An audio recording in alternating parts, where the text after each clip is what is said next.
Hey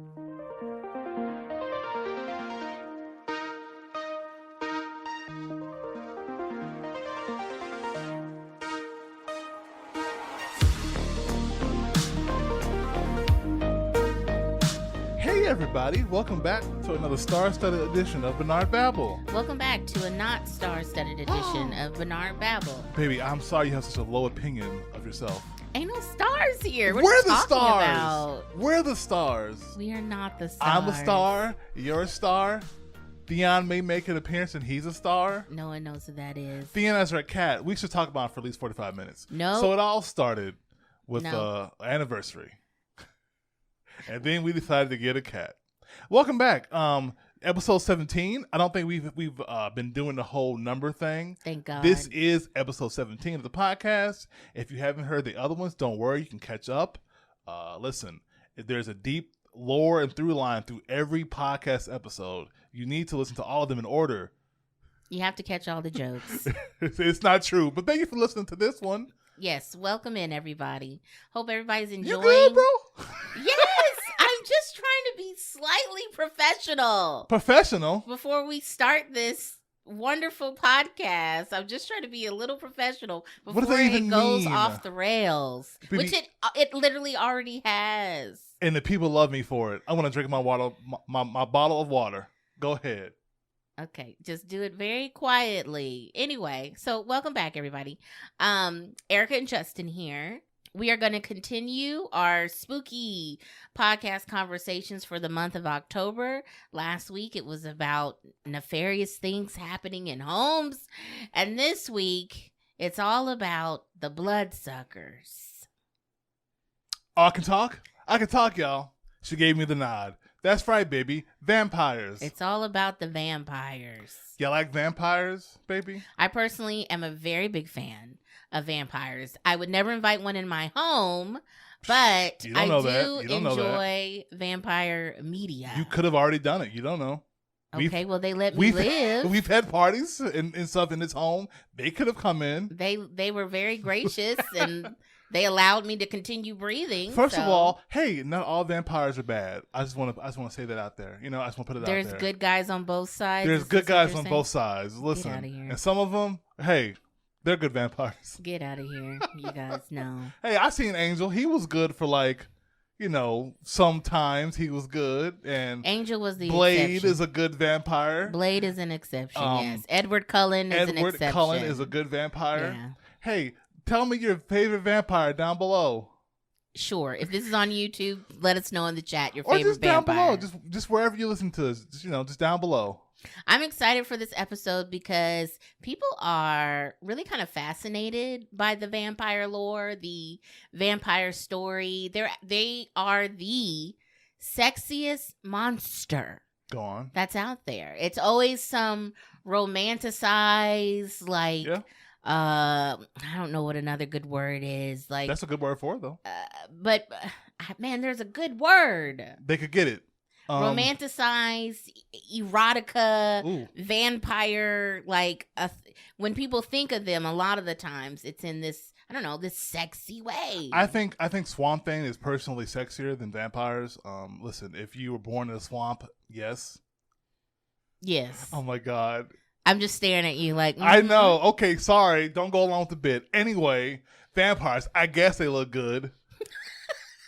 Brad Pitt in Interview with a Vampire, amazing. What about Tom Cruise? He was in there too, wasn't he? He was. I think the long hair on Tom didn't really work for me in an Interview with a Vampire. Yeah. But it did work for me with Brad. Yeah. 100% with Brad. But It- his character was supposed to be It almost felt like a joke on Tom. extremely seductive and sexual, and they cast it correctly. Sure. I'll say that. Sure. And I think there was just the hype with Tom Cruise. He did a great job in that movie. But they were probably like, who's another handsome leading man right now that's popular? Oh, Tom Cruise. The long hair just didn't work for me. Love that movie. Absolutely Great adore film. it. We will not be talking about that movie today, though. That's not what we're talking about. We're going to be talking about vampire stuff and media, but mostly we're going to be sticking to two movies today. Two classics? Two movies that have vampires on release. I don't know. They're both interesting. One is a remake of a classic, yes, an original classic, and the other one maybe a hood classic. Is it a hood classic? I'm not sure. It probably is. I said maybe. So people need to bring it back though. The hood needs to bring this movie back around the holidays. Do they? You know what? But do they though? Yeah. We just rewatched it. I think it's a fine film. Vampireinbrooklyn, y'all. Vampireinbrooklyn. Get educated. That's the movie. Fright Night is the movie that I was talking about. That there was a remake of the original Fright Night came out in the 80s, like 1985 or something. The year of our and Lord, then they remade it. And that remake came out in 2011. Mm-hmm. And that's the one we are going to be talking about today. But we just found out, really, like right before we started the podcast, and honestly, we probably should have been talking about the original. Okay, we probably should have took some time to research that original film. I've seen the original movie, but it's been a long time. And I remember liking it, but I didn't think we needed to watch it for this. But like Erica just said, we looked at some clips, and I was like, well, let's look at a couple clips from the original. Oh, riveting. We maybe should have seen, oh, no. I saw a couple. I've never seen the original Fright Night, the 80s Fright Night, you guys. I know, and I'm so sorry.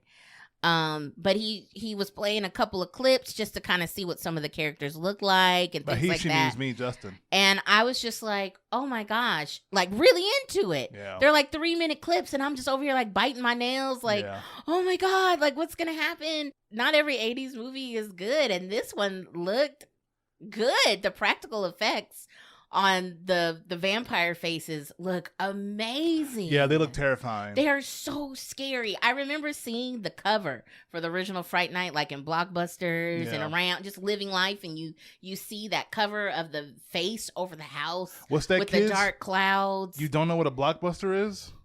Yes, and it's so scary. Just the imagery, the way they draw the vampire's mouth and the fangs. It's so scary. It really, really sticks with you. And this new one that came out in 2011, I don't remember what the cover looks like, but something tells me it is not as terrifying. Probably generic. But yeah, like that was one of because we watched the movie like, I don't know, an hour ago. We finished it. And that was one, and we didn't talk about it. One of my complaints that I was like, was that the faces look really stupid. They look bad. Like the vampire faces. Like when they go full vamp or whatever, I was like, this looks bad because it's like CG. It's like it's 2011 CG effects. Some of the blood, a lot of the blood effects were CG blood, which is a trend that started and it still persists today. I feel like we're slowly getting back to real blood, but blood effects, like blood CG, fake blood in horror movies, in movies really in general, like you'll see it a lot. It sucks because it doesn't look good, you know. Right. Like some movies can pull it off, but a lot of them don't. Anyway. Right. Yes, I agree. And this movie stars the late and great and wonderful Anton Yelchin. You did it. Good job. You did it, baby. The late great Anton Yelchin, who passed away way too soon. Tragically. Was it 2015 or 2016 or something like that? 2016, yeah. Freak accident. The freakiest of accidents. It was crazy. I don't know if we want to talk about how he passed. Need to get into how he died. Sad. But it was sad, unexpected, and an absolute weird accident. But he was wonderful. He was in the Star Trek movies. He played, I think, Chekhov in the Star Trek movies. He was in this movie that I really liked called let me find it again. Charlie Bucket? Charlie Bartlett. Charlie Bartlett. Yeah. I really like that 2007 is old. He was in Odd Thomas. Yeah. He was in one of my favorite thriller horror movies, a movie called Green Room. I think it was one of his last films that came out. It came out in 2016, I think 2015 is when 2015? that one came out. Okay. Well, it came out. Wait a minute. You sure? I think I just saw it a moment ago. I was looking at his films. And 2015? I believe it is 2015. Okay. That makes more sense because I was talking about how I saw it in theaters and you were like, I let you see that movie in theaters by yourself? Well, by yourself. Like, if you had known me, I would have went with you. I feel like even at that point, that early in our relationship, I would have been like, you can't handle this. Maybe, or you might not have known me so well, so you would have been like, whatever. Let's go to the movies. A touche. Yeah, let's go to the movies. Yeah. But Anton Yelchin is Charlie. Mm-hmm. So he's the main protagonist in the film. Colin Farrell is Jerry the vampire, which is Jerry they the make vampire. fun of that vampire name. I almost wish they would have went into like his real like name is like Jerusalem something. Jericho something, yeah. Like his name from like 1,000 years ago. Why is your name Jerry? Right, Jerry. Which Colin Farrell, he plays a pretty good vampire. Once again, let's get back to the sexy talk here, y'all. Please. You can't have you could. Go on. Okay.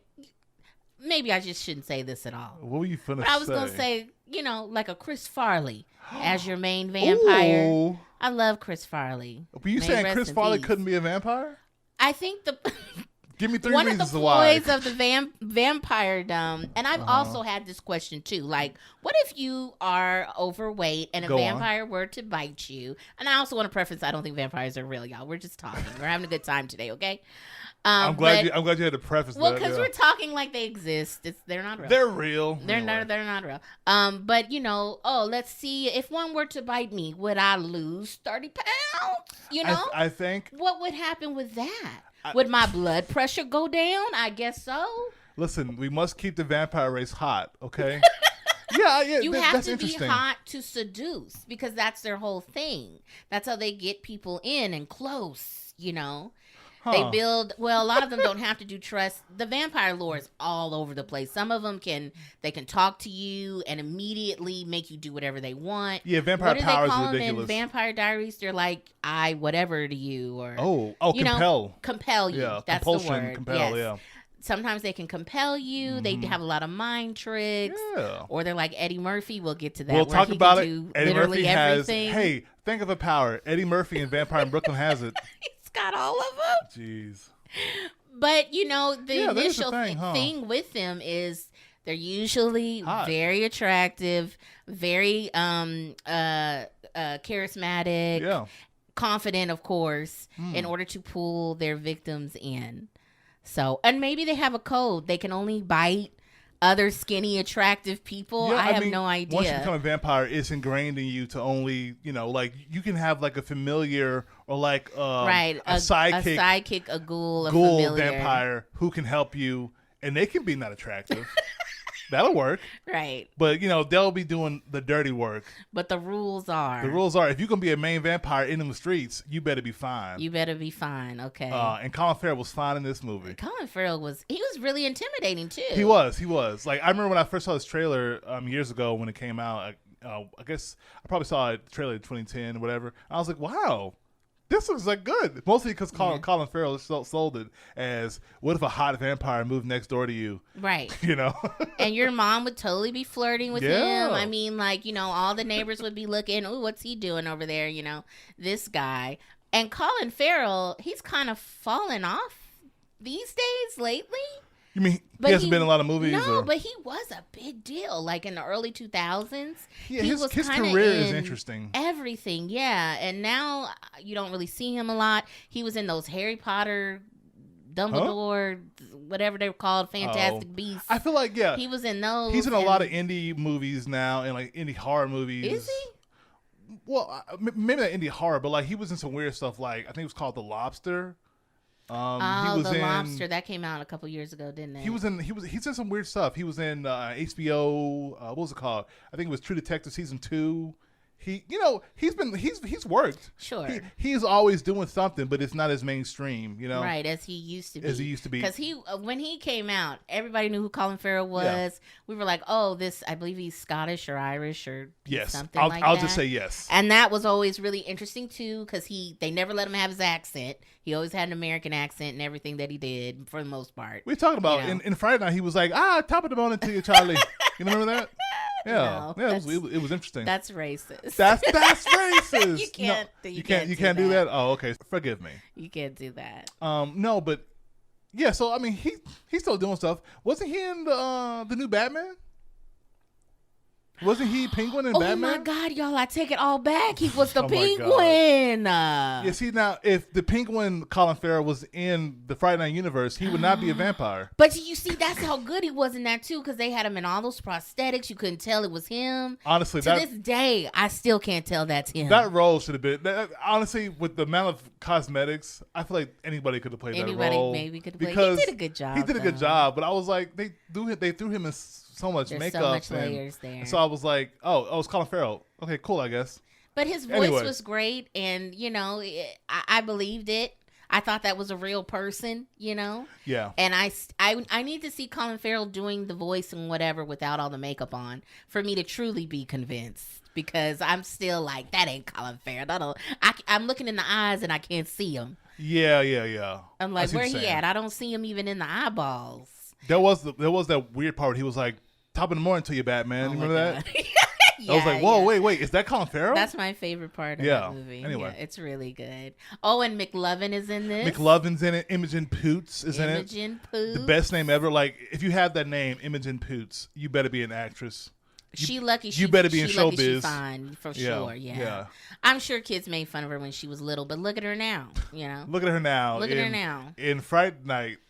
She was in Outer Range. She's in Outer Range. A show we love and recommend. She's a working actress, yeah. She's been working, yeah. She was in the movie we mentioned earlier, Green Room. She's an actress. Look, and all these people are working. She was good in this, in Fright Night. There was not really, well, I was going to say there's no bad performances. McLovin, I think, some scenes were a little whatever with him after he, spoilers, becomes a vampire. Were a little, I don't know, hammy is the word. Yeah, but probably purposeful. Purposeful, yeah. Purposeful. Yeah, because like the movie overall, y'all, I think it's good. I think maybe like the last act or something I wasn't as into as the beginning. Like the setup with Colin Farrell being like, I'm a hot vampire and I could kill you at any point. And, like all that worked for me. And even like when he was starting to, like when the movie was just starting to escalate, I was like, cool. But some parts here and there, really more towards the end, I was like, this isn't as like a satisfying conclusion as I wanted it to be. Sure, yeah. What you got, baby? I don't think I had too much of a problem with that. My problem was I think they let us know too soon that he was a vampire. Yeah. I would have liked that played out just a little bit longer. Which I wonder what that is. It's like, because like they probably sold it with like, hey, it's obvious Colin Farrell's a vampire. Well, in the trailers, yes. This movie it wasn't a secret or anything. I feel like a different movie could have done it. Like if this movie was more serious, because there are comedic tones and it's not like a super serious, gritty movie. If it like I can see like an A24, like a production company like A24 today, and making this movie and making it more of a mystery, whether or not your neighbor is a vampire, whether he's a killer, right? Like that kind of thing. Like even in the movie we love, Disturbia. I'm trying to think. I'm pretty sure in the trailer for Disturbia, even that movie, this neighbor that comes to town, he moves in. Oh, is he a killer? Even that was played as more of like a what's happening? We don't know. Is Shia LaBeouf, making up stuff? Is he, like I love that movie. It's one of my favorites. I know. I shouldn't even mention it. I wonder if they should have done something like that where they teased it. But like I was saying, H24 movie would have done something like that where I feel like it would have been like, ooh, is he a bad person? I think and they would have toyed around with it. But in this movie, they're like, look, it's called Fright Night. Even if you hadn't seen the original, we're telling you up front it's about vampires. It is what it is. But you're right.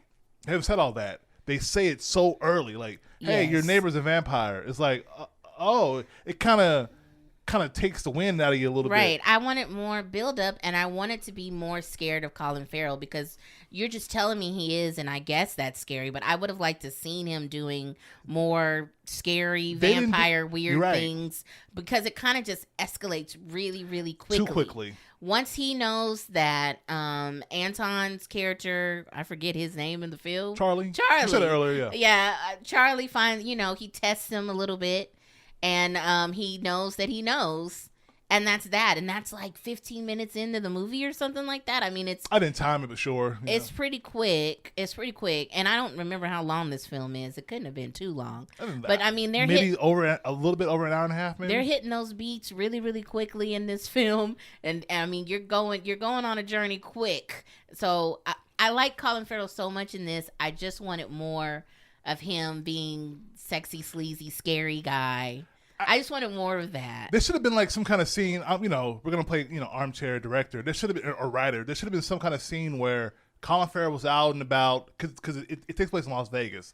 So like, it should have been some kind of scene with him in Vegas and Charlie follows him, sees him, does do something in the streets or some kind of, or at least even if we don't need Charlie's perspective as the audience, we should have seen something like, whoa, this guy's really bad, like.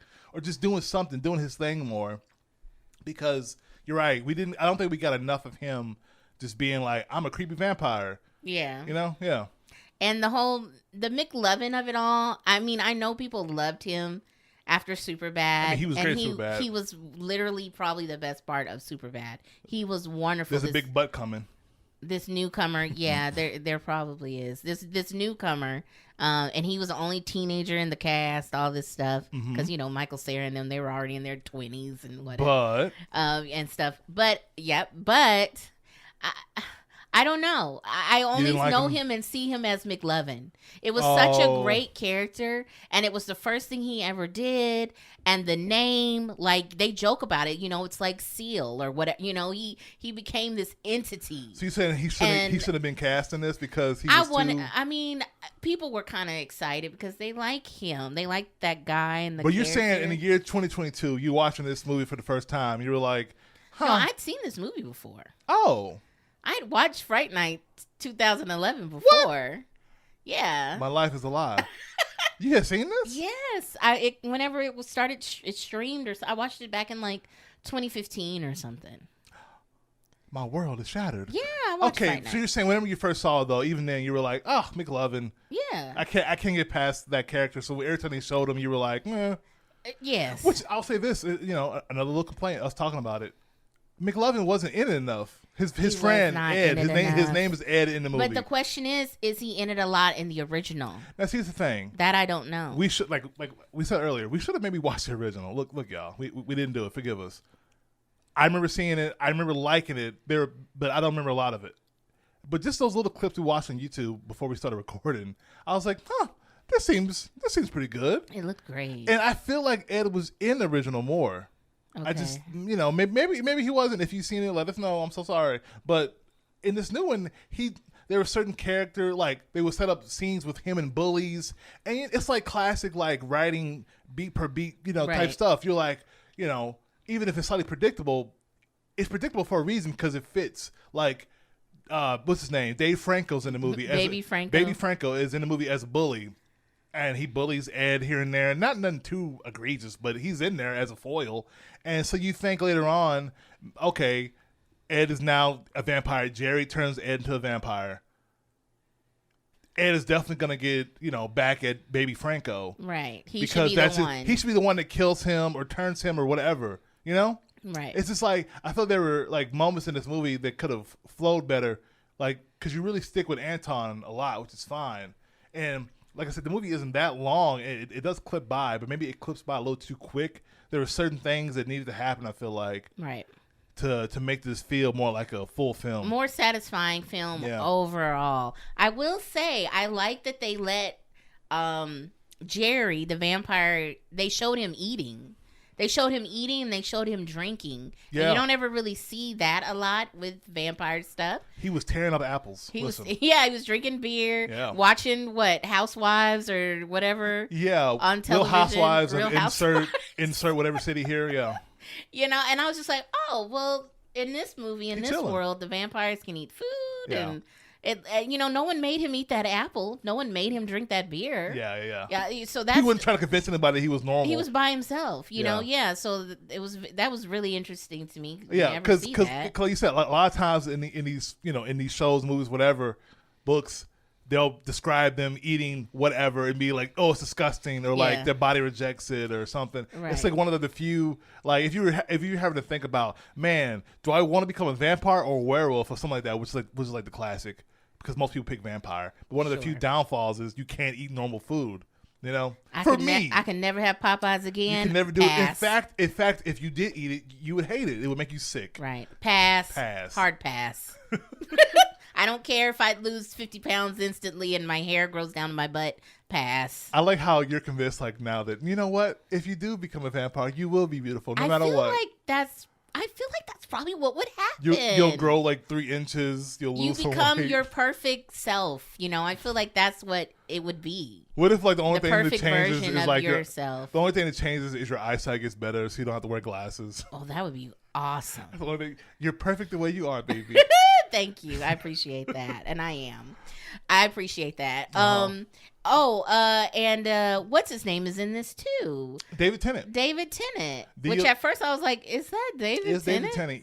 He had that wig on and the fake beard and mustache. Yeah, but it's David Tennant. He plays the Las Vegas, like, who's the character that he would kind of be like a Chris Angel? It's like if Chris Angel, David Blaine, and what's his name? The one comedian guy, Russell Brand. If all 3 of them fuse into one person, they would become that they would character. become David Tennant's character. Yeah. What's his name? Vincent something. Which apparently in the original, old man. He was an old guy. Yeah. From the look of it. Yeah. In the original, I think he was my favorite character. Oh, okay. He was like the thing that brought the movie up to me.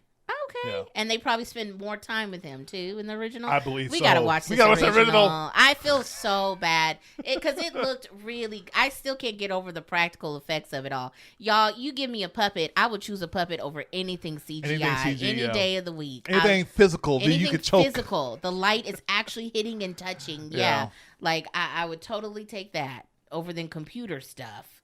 But yeah. So the movie, progresses. We don't have to get into every point by point. But like the movie does escalate pretty quickly.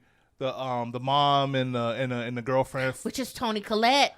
Toni Collette has been in so many damn horror movies, and I didn't realize she's like every year I'll see something. Like, oh, hey, that's Toni Collette. That was her. Oh, she was the mom in that. She was always the mom. She's always the mom. She's somebody's mama. But like, they didn't have her screaming in this though, which was a detriment to the film. Toni Collette was not in it as much. She wasn't in it that much, and she should have been screaming. You're right. In the scenes that she was in it, she could have been screaming. Barely a peep. No screams. Barely a peep. She's got a good scream. So, but yeah, I was just like, look at her in another horror film. Yeah, that's her bread and butter. I kind of didn't realize. Yeah, and she's wonderful. Movie's not that scary. It's not. Which is something I'll touch on later with a phrase I'm calling wholesome horror. Oh, okay. Wholesome horror. It isn't scary. Like there's images from the original that we will look at, like their vampire face. Oh my God. Looks terrifying. If you type in Fright Night, like Google Images or YouTube or something, Fright Night vampires. You'll see too many teeth. You'll see some teeth, like some uncanny valley. Just like, oh my God, oh, it's crazy. Like way too many. They look teeth. scary, which is what they attempt to do in this movie with the CG faces, and they look bad. So it's not scary.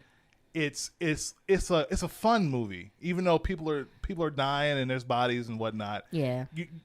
There isn't a lot of dread here. You're just in it for the ride. It's just like a fun little ride. Right, you're in it for the ride. See how these people deal with vampires, and it like we said, escalates quickly, and David Tennant's brought in, and it's how can we deal with this? David Tennant's kind of a fraud, and the movie just it goes from there, and it doesn't.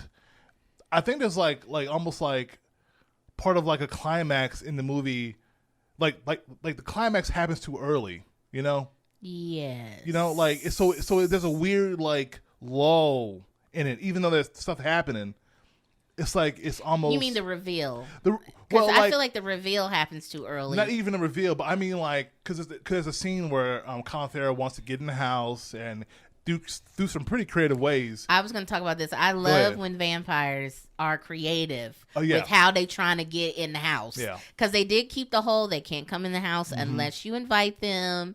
And he goes and digs up the pipes in the backyard and pulls out like all the piping, which also shows how strong he is. He's strong. Because he dug the hole in all of like 10 seconds and also was able to pull the pipes to where they would come undone in the oven and smart. And then lit them on fire. So smart. There was an episode of like Vampire Diaries. Yeah.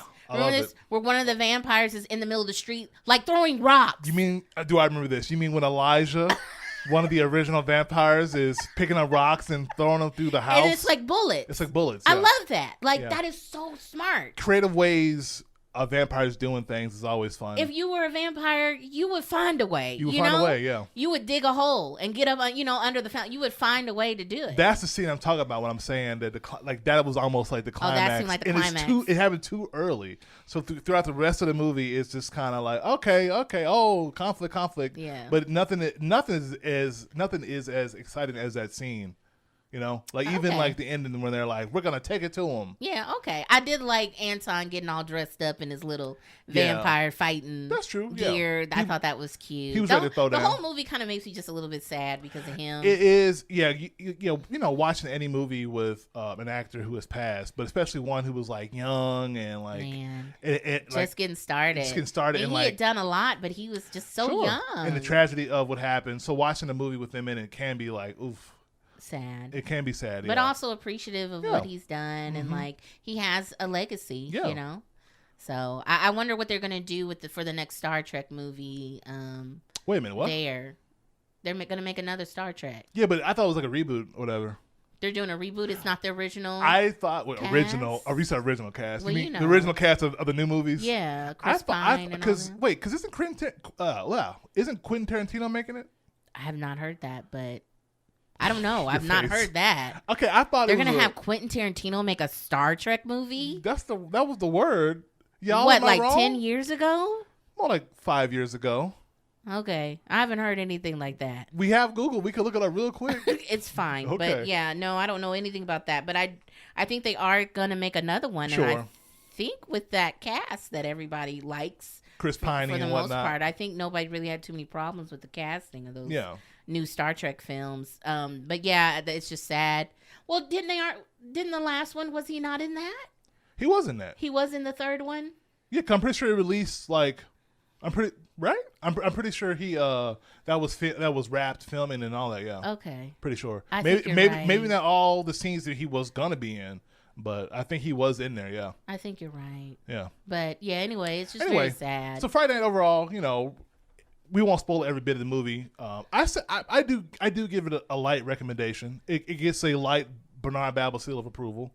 It's fun. Yeah, it's a fun movie. If y'all, if whatever. It's not very deep or any super surface level stuff here, but Colin Farrell is great, and he's you could tell he's having a good time being a bad guy because he didn't really play too many bad guys. He was kind of we don't know in Minority Report. He was good in Minority Report. Yeah, but, he usually plays like an ambiguous character sometimes or whatnot. But you can't tell. Yeah. You're right. Like in Phone Booth. Yeah. Like he's just a normal guy, but he's kind of not a good guy. There's some edge to him. Yeah. There's some edge to him usually. But yeah, I mean, people, we didn't really talk about it too much. Imogene Poos as a girlfriend, she was fine. There was nobody who had like a standout performance. No, it's not one of those movies. It's just not. It's just like, hey, everybody was fine. Surface nobody was stuff. bad. Yeah. The plot is what the plot is. The scenarios are fun enough. He sneaks into his house at one point and is trying to find evidence of, hey, he's a vampire. All the moments for the most part are good. There's no like, oh, this scene sucks, or this is dragging down, but it's kind of to the same point. Like I said, it clips by a little too quick, and you don't get certain scenes that you would want. Like I said, Evil Ed, his name's Evil Ed. I don't know, kid nickname, was in it. He just wasn't in it enough. He was not in it enough. There should have been more with that. They could have done a lot more with that. Yeah. I don't know, but overall, not a bad movie. And we definitely need to watch the original, though. We do. His death scene in the 80s original one looked amazing. Yeah, we were kind of looking at it. Oh, my God, it looked so good. You mean Ed? Yes. Yeah. I was just like, oh, this is amazing. And I think he says a little bit more before he dies. And, it made you actually feel bad for the guy. And they didn't. It was just so much better. And one last thing. I think this movie was 3D. Because there was a lot of moments that looked like it could have been 3D. Y'all remember back in the day where they were really pushing 3D and after Avatar, and they were like, hey, look at all this stuff. Whoop whoop, came shooting at the screen. I never really bought into 3D. Well, I wear glasses, so it's just annoying for me. And for me, I have to put them over my glasses. I guess that's maybe part of the reason. I mean, yeah, baby, look, you said it. My glasses. I can't do 3D because of my glasses. But no, that is a real reason. But also, for me, that really isn't the main reason because Avatar was like the movie, and people who saw it in 3D did love it.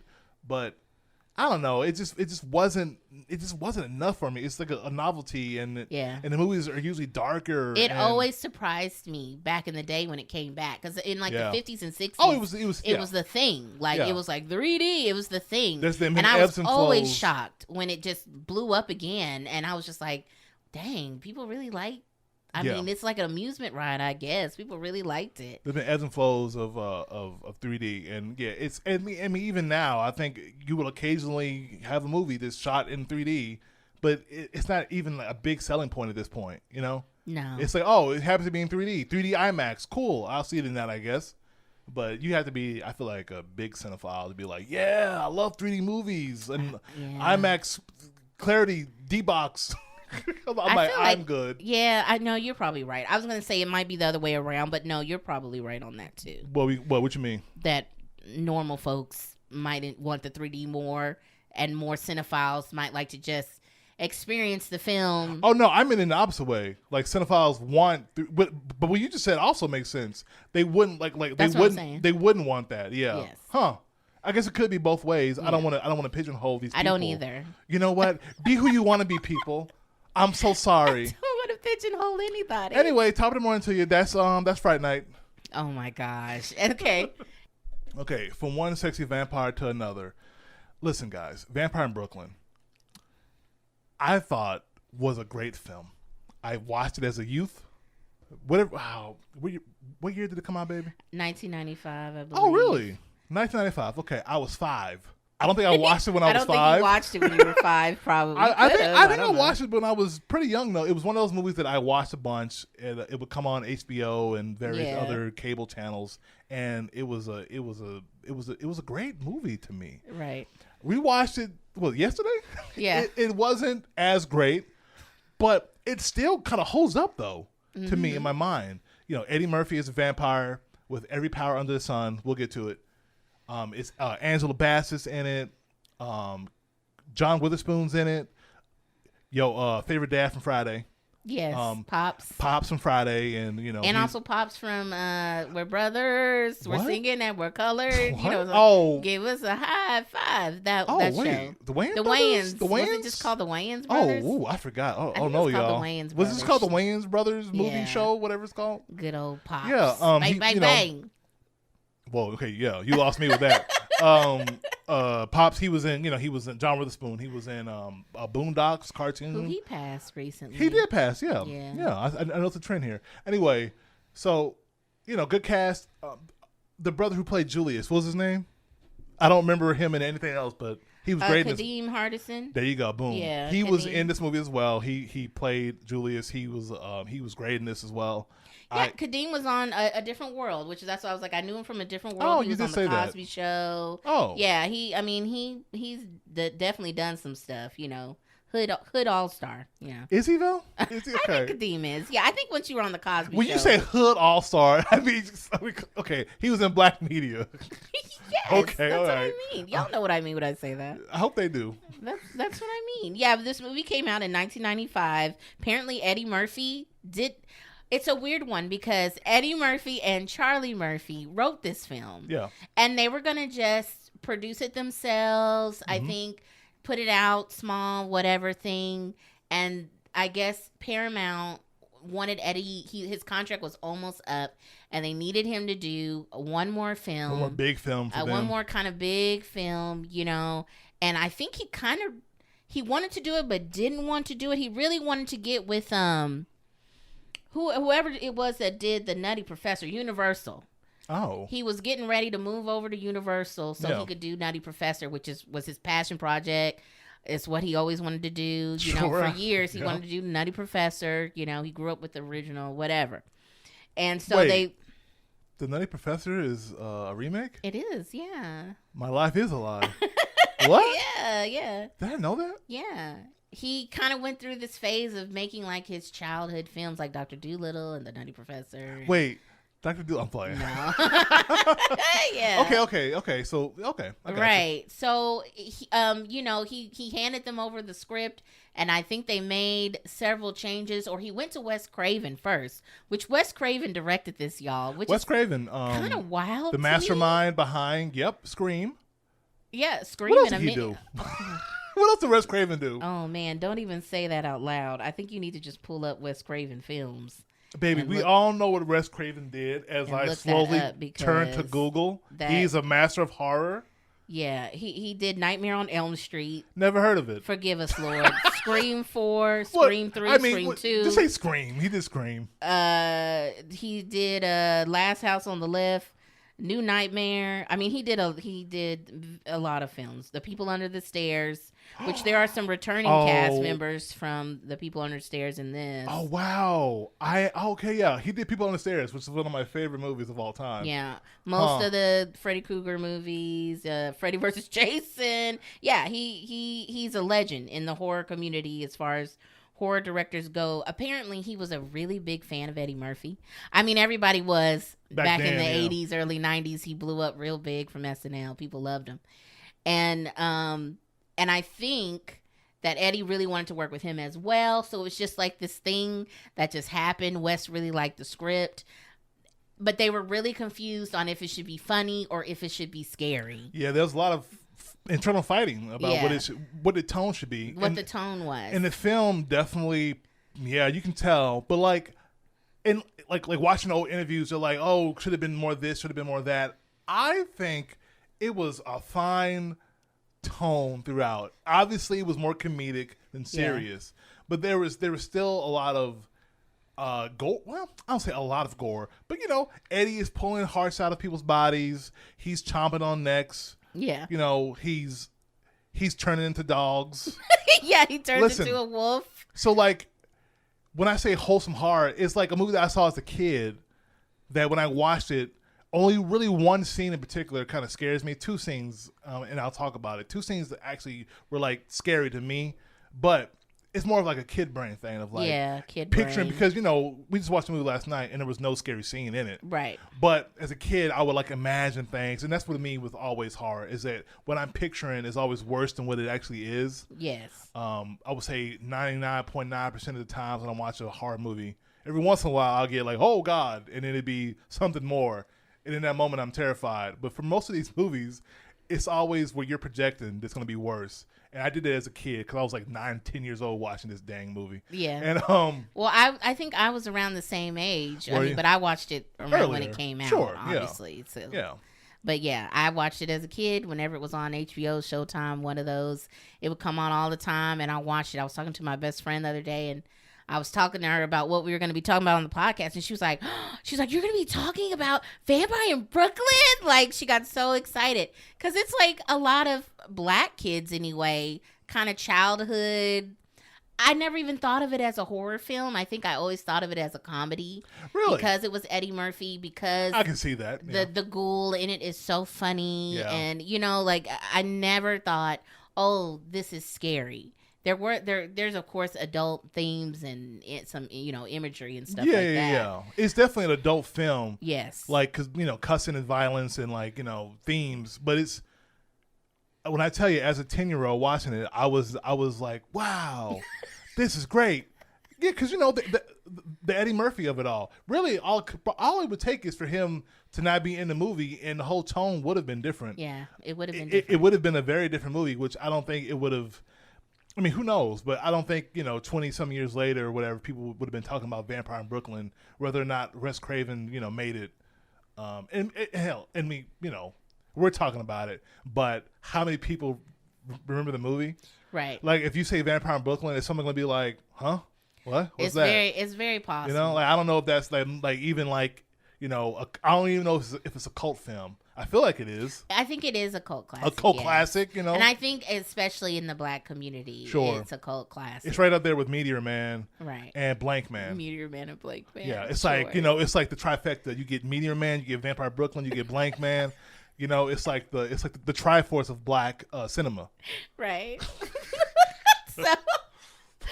So Eddie Murphy is coming from the Bermuda Triangle to meet his vampire queen in Brooklyn, apparently. And I was like, oh my God, it's coming to America. Oh, I didn't even think about that. It is coming to America. He's going to Queens to find his queen. Oh, you know? what? It's like, I was just like, oh my God, this is the same premise. It's coming to American Vampire Edition. With vampires, yes. But he's coming to find his queen, who she's a half vampire but doesn't know it. Like, he's got to awaken that side of her. Played by Angela Bassett. Oh my God! And Angela Bassett is so just Angela Bassett. They did a good job because Angela Bassett does look like she could like she is a vampire. By that I mean she's fine and she has like angular features and like she looks like absolutely gorgeous. If someone said, "Hey, Chris Farley is a vampire," what? If someone said, "Hey, Angela Bassett's a vampire," oh, I see that. And the girl don't age either. I think she's in her 60s now. I think she actually is a vampire. I think she might actually. Have y'all seen Black Panther? Man, she look good.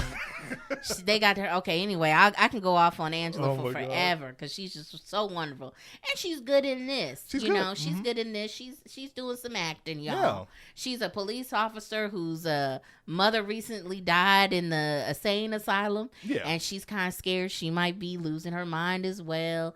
And Eddie shows up and just finds her or something. He shows up and he's like, "You're my queen to be." Yeah. Right, exactly. I cannot believe it's the same movie. I didn't think about that. Wow, it's the same movie. But he gets him a ghoul, the Kadeem guy. Was his name Kadeem or Kadeem? Yeah. I already forgot his name. I'm so bad with names. In the movie, his name is Julius. He makes him his lackey, his sidekick, his ghoul. I would think familiar. Like a familiar is more of a thing. Familiar, yeah. With a vampire, but he calls him his ghoul. Hey, look. They got to switch up little, things here and there with vampire lore. Yeah. Because Eddie Murphy has, let's get into it. He has every power under the sun. He does. It doesn't make any sense. He can transform into animals. He can transform into different people. Yes. Which was just a way for him to be in different costumes and fat suits and white face. Because Eddie Murphy loves white face. He also loves dressing up as people. He loves it. It's fine. He loves it. But like in like a vampire movie, you're just like, oh, okay, oh, all right. And I'm along with that power. He can make flames appear from his hands. Yeah. You remember that? He's like, flames appear from his hands. Flames. He can compel people. Compulsion. Yeah. He can do that too. He can do it from a great distance also. Yes. He's like, you ain't gotta be looking at him. Yes. He can make wind appear and like move the air. Control elements. Electronics. And also, I guess he's some sort of wizard because he can do spells to make his crappy Brooklyn apartment look luxurious. Crappy isn't even the word. Crappy's a nice way of putting it. But was like, another thought. I'm sorry. Go ahead. Another thought I had was... This is pre-gentrification Brooklyn. Oh, yeah. So it's like Brooklyn like you used to know This is Brooklyn in the 90s. Mm-hmm. Now you go to Brooklyn, there's a Whole Foods on every corner. So that, Maximilian, the Eddie Murphy vampire, would probably have loved it. That's his name, Maximilian. Maximilian. Like, I'm going to say, current Brooklyn has a Hue spell on it. Because it all looks like that. But he makes a spell to make his place look amazing. He, at one point... I think gets scared or something happens, y'all. He gets, he has to go away quickly. And he turns into like a ball of light and shoots off. It's real quick. I don't even know what that word would be. He's there and then he's just not there. He's there and he goes away. But if you look, he's like a ball of light scurrying away. And I'm just like, okay. Way too many powers. Also, there's a scene where some goons shoot him with a gun. Yeah. And he's like, oh, I've been this and hung and put on the rack but never shot before.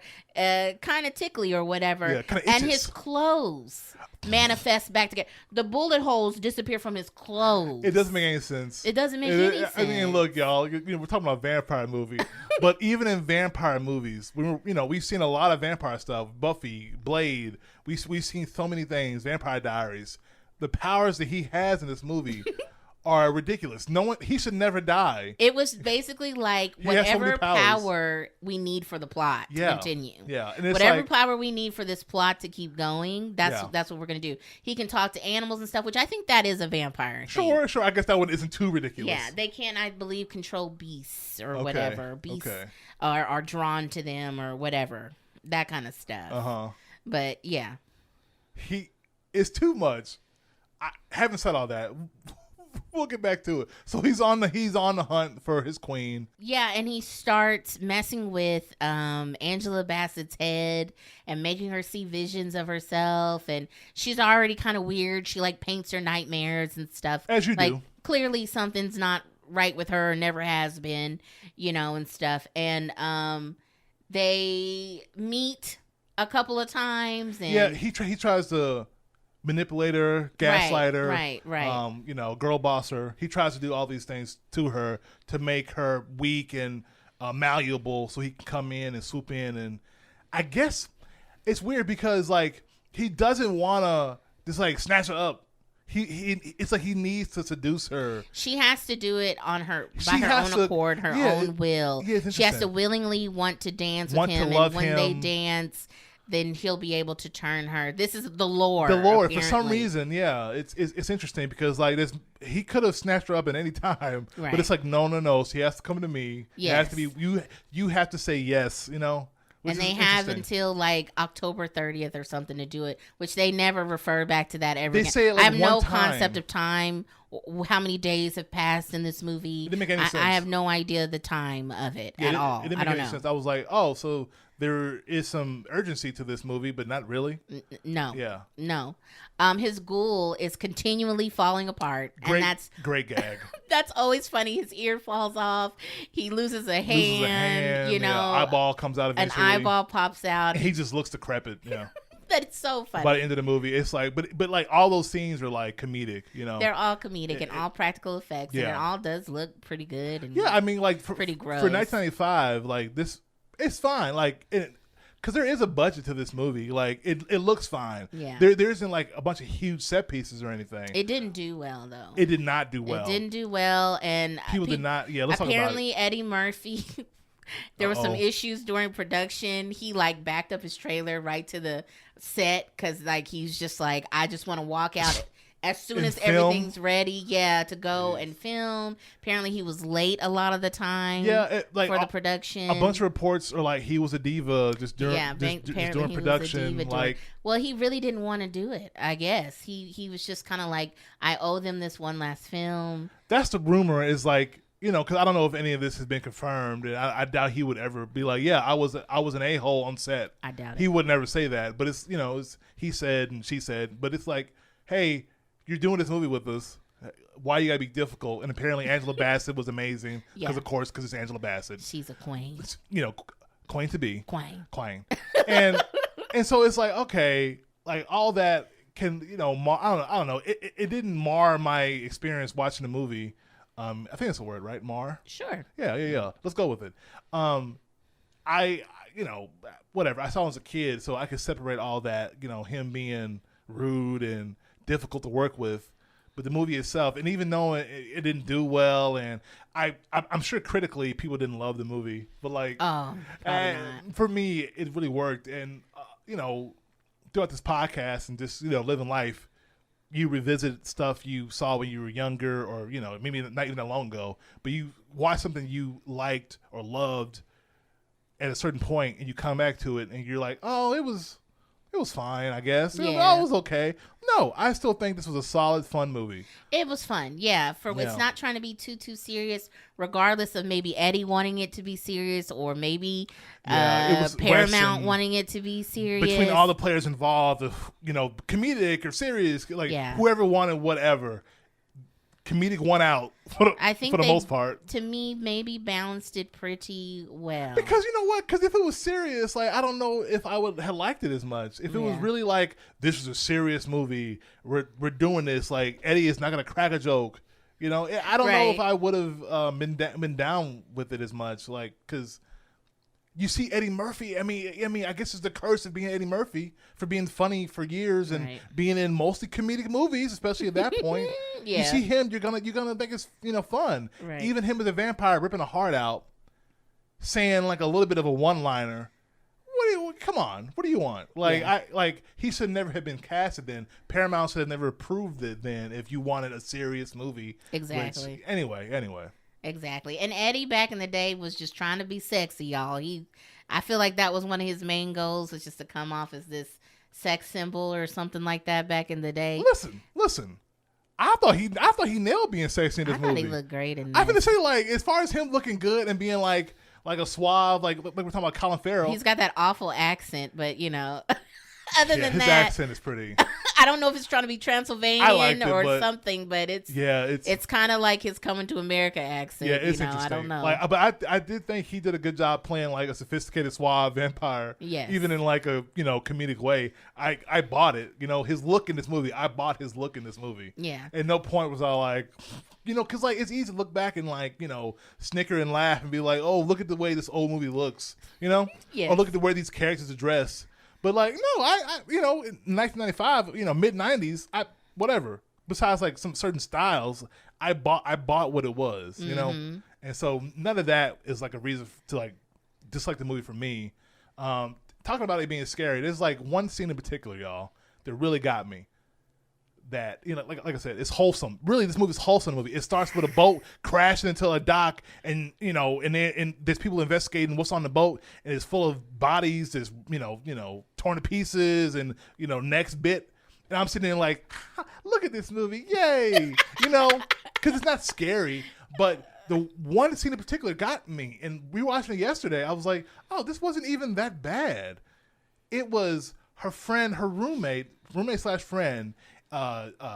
Dies, gets killed by Eddie Murphy, and she doesn't know that. And at one point, she was like painting. One of her dreams was her friend dead on like a makeshift crucifix. Yeah. And she's hanging up, outside on like the side of a building. And the lead up until they reveal what happens to her, the cops are like, oh, look at this. And Angela Bassett's partner is like, Rita drew this or Rita painted this. And I was like, what? And then it cuts to the painting and then it cuts to her friend dead. Yeah. That scared me for some reason. I think it's how it was shot. The zoom in on her. And there's, she's wrapped in like a red blanket. Mm-hmm. And plus, the crucifixion imagery, I think it probably just didn't hit you the right way as a kid. It did something to me as a kid. I was like, oh! But there's no like blood or anything. She looks like she's resting. She's sleeping, peacefully. But little kid Justin, that scene terrified me. And later on in the movie, slight spoilers, for the movie, Angela Bassett is a half vampire. And at one point, she does start to fall under the influence of Maximilian, Eddie Murphy. Mm-hmm. And the way her and Eddie were looking, in like vamp mode. Yes. And then it would cut to that, and then it cut to like the painting, apparently. I don't remember her painting that, but it did cut to she painted it off screen. Off screen, I guess. It cut to a painting of them as like vampires. Yeah. That also got me. Oh, wow. It did. I thought she looked great as a vampire. Well, looking at it now, like the teeth and all that, I thought she looked very scary. Cool vampire. Yes. But I was like, both of those scenes as a kid. Now, nothing. My heart didn't even flutter. It was whatever. I didn't even blink. The scene that my friend remembered that we were talking about on the phone, she's like, evil is good. Evil. And she's like, she remembers that scene perfectly. And I didn't remember anything about this movie because I haven't seen it in years, probably since 1995 or something. It's a ridiculous scene. But I was like, oh my God, there is that scene where he turns into the preacher of the church. He kills the preacher of the church. And he makes them all go outside because he starts setting himself on fire, walking into the church. He's smoking. And he's like, let's go have church outside on the lawn or whatever. And his sermon is just ridiculous. But everybody's just going along with it. Like, I guess that makes sense. Because, you can't have good without evil. Therefore, evil is good. Say with me. And like, it's just like, everybody's just like, I guess that makes sense. And then he's talking about people's dirty laundry. And it's ridiculous. And it's probably the most like overt, like comedic scene of the whole movie. Scene, yes. Eddie Murphy scene. It's definitely like a precursor to the Clumps. Like you totally feel those Nutty Professor vibes especially when he's the preacher, not so much the Italian guy. He plays an Italian guy. He looks so bad. But I think it looks awful. Kid Justin did not know that was Eddie Murphy. Wow. I did not know that was him. I was like, this Italian guy's really acting his ass off. He looks so pasty and weird. Yeah, it's bad look. But yeah, like, so those, like, if that scene in particular with the preacher, if that wasn't in the movie, I feel like, I don't know who did it. Like, who added that scene? If Eddie wanted to, because Eddie loves playing dress up, did Eddie want to play dress up? Was Eddie trying to? Well, apparently there was an issue with that scene. It was originally in the script and everything. Paramount changed it, and it was they changed the dialogue, and Eddie thought it was too sacrilegious. Oh, because I believe he's you're right. Catholic or something like that. Do it. So he didn't want to do that. So they did rewrites for something he felt more comfortable doing than who knows what they had him doing in the church or whatever they had him saying as that preacher. But it seems like he did want to do the scene, just not. It ended up being the way he wanted it to be, not whatever it was before. Who knows what it was before. I would love to have a genie, and one of my wishes is to see this movie in it's in the most serious original form. Yeah, that'll be one of my wishes, and the genie would be like, really? You want to see how Vampire Brooklyn would have been made if Paramount or whoever had their way with it in terms of being serious? Like, okay. More than anything. And it would have been one of the greatest movies of all time. People would have been talking about Interview with a Vampire, Bram Stoker's Dracula, Vampire in Brooklyn. Yep, it would have been lumped right with those. Lumped right in there. People would have been like, oh, yeah, man, I love 30 Days of Night. But you know what movie really gets me going? Man, it's so scary. Vampire in Brooklyn. I want to live in that world. And sadly, we don't. We don't. Besides those two scary scenes that a 10-year-old was scared of, nothing was really, even as a kid, really was like, oh no. Because like I said, I feel like I guess not. I was like, if you were younger, watch this movie, there are some scenes that aren't for youngins, but for the most part, if you're gonna be exposed to a rated R like horror, there's a lot worse ones out there than this. So like as a kid, I feel like it really was like a good kid horror movie. Like if you were gonna see something as a kid, now I ain't telling you to let your kids watch this movie, but if they're going to be exposed to something, this ain't that bad, Yeah, it's not that bad. Yeah. But 90s kids and stuff, they were built different. Yeah. So, only 90s kids are going to remember this one. Only 90s kids will get this reference, yeah. But it's a fun little semi-horror film. If anybody wants to have a good time and they've never seen it, check out Eddie Murphy's Vampire in Brooklyn, y'all. Pre-gentrified Brooklyn. Pre-gentrified. Good job, baby. Pre-gentrified. It gets for me. It gets a pretty heavy Barnard Babble seal of approval. Okay. I say it's highly recommended. Go into it knowing the things we just talked about, and I think you'll have a good time. Yeah, don't go into it expecting like, oh, this must be one of Eddie's early serious works before he started to do these more comedic movies after this, and then he got back into being a serious movie like a few years ago. He was like, oh, I've seen Dolomite. I've seen his Oscar bait movies. This must have been one of those. No, go into it knowing it's a semi joke. Yeah, semi joke. Anyway, some of these other vampire movies, real quick, that I want to talk about, that I also want to recommend. Y'all, I'll just tell you straight up, we're looking at this list of top 25 vampire movies, right? There's a lot of vampire movies I have never seen. There's a movie called Chronos. What is that? Some Bloodsucker something or other. Have never seen it, but they're in this top 25 movies. There's a lot of vampire movies, so they have to be worth something. I want to know what are some of the best movies, and I haven't seen the majority of them. Blade 2 was on here. Blade 2 should be on here. Blade 2 should be on Blade here. 1 isn't, which is interesting because I feel like gun in my head, I would have a hard time deciding which one is better. Like I think I used to be like Blade 2, Blade 2, Blade 2. But you wouldn't get Blade 2 without Blade 1, Yeah, Blade 1 sets everything up for Blade 2. So, whatever weird criminal really wants to know what my favorite Blade movie is, I might be gone because I couldn't answer him. Right. 30 Days a Night is a really good one. That's a great one. Like, I have a hard time remembering some of the basic beats in the movie. I know Josh Hartnett, is in it, and I remember that movie being kind of hardcore with some of the horror in it. Mm-hmm. Like I remember actually kind of being scary. 30 Days of Night is a scary. That's a scary one. It's probably the scariest vampire movie I've ever seen. I'm trying to think like what's a scarier version than that. Well, once again, like at the beginning of this, it's a very sexy genre of horror, Yeah. Which kind of takes away some of the scary because I think most people would be down to let Brad Pitt suck their blood, bite them, and turn them into a vampire. You know, it's just like, oh, that's fine, take me. Sure. Oh, Robert Pattinson, yes, that's fine, take me. Yeah. It takes a lot of the fear away from it because you're dealing with very good-looking people that they're saying are vampires, except for Nosferatu, whatever. The original, of all vampires, original ones where they're just like white, pointy ears. Now that's creepy and scary. I wonder, because it's just like the basic mythology of vampires, you know, stemming back to whoever wrote the first whatever. Did it seem like, were they built as like sensual characters? And like, I wonder, I mean, because the whole, you know, seducing and like compelling of it all probably just lends itself to, you know, attractive people. Like, how do they pull you in? Right. So it's like, it just naturally, like, just writing these stories, it probably felt pretty natural writing them like that throughout all these years, you know? And then, like, you know, I don't want to say recently, but like, I feel like recently they're like, what if we made vampires scary, you know? Like, they're inherently scary. What if they weren't like super attractive? You know? You know what vampire comes to mind when you're talking about this?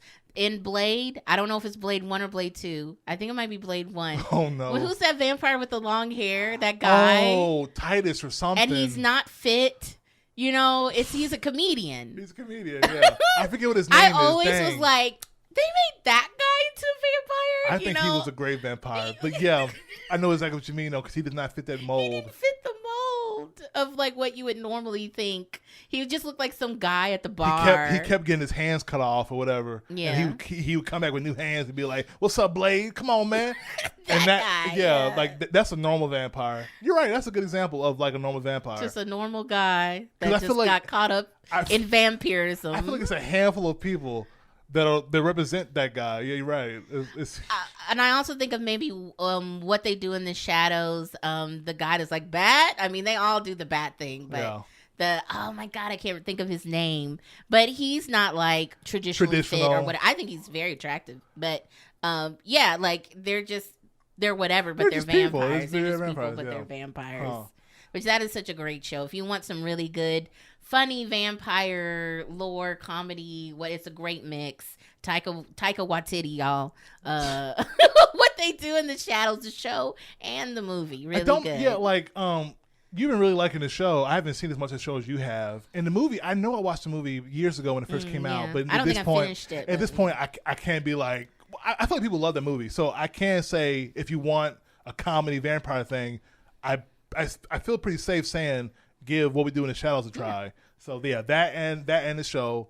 Talking about beautiful people, George Clooney and From Dusk Till Dawn. I've never seen that. Is really one of the OG vampire movies that is great. You haven't seen it? You never seen it? No, I need to watch that. I've never seen it. And honestly, I'm just looking at Salma Hayek. I know this was one of her big scenes here. Yeah. She doesn't have a big part in the movie, but her part in the movie is like, this is like whoa. the thing a lot of people remember Salma Hayek from, basically just what she's wearing. Well, yeah, me saying From Dusk Till Dawn is a vampire movie, I feel like years ago I would have been like, oh, spoilers, because that's not what the movie is. For the majority of the movie, it's not a vampire movie. I think you would like it. I think I would. It's interesting, but it starts off as one thing and then it turns into a completely different thing. What's his name? I'm pretty sure directed it. Robert Rodriguez made it, and you know him and Quentin have that style, and and Robert is known for doing a bunch of like I won't say B movies, but like, you know, like Grindhouse type films. Yeah. Anyway, one more recommendation that I'll have is the movie Let the Right One In. It is another vampire movie. I forget where it's from. If it's French, could be German. I'm gonna lean towards French. And they made a remake of it because the original isn't an American film. The remake is, I think it's called Let Me In. So I watched that one too. I would recommend you seek out the original. Let the Right One In. Okay. Yeah, I've never seen that.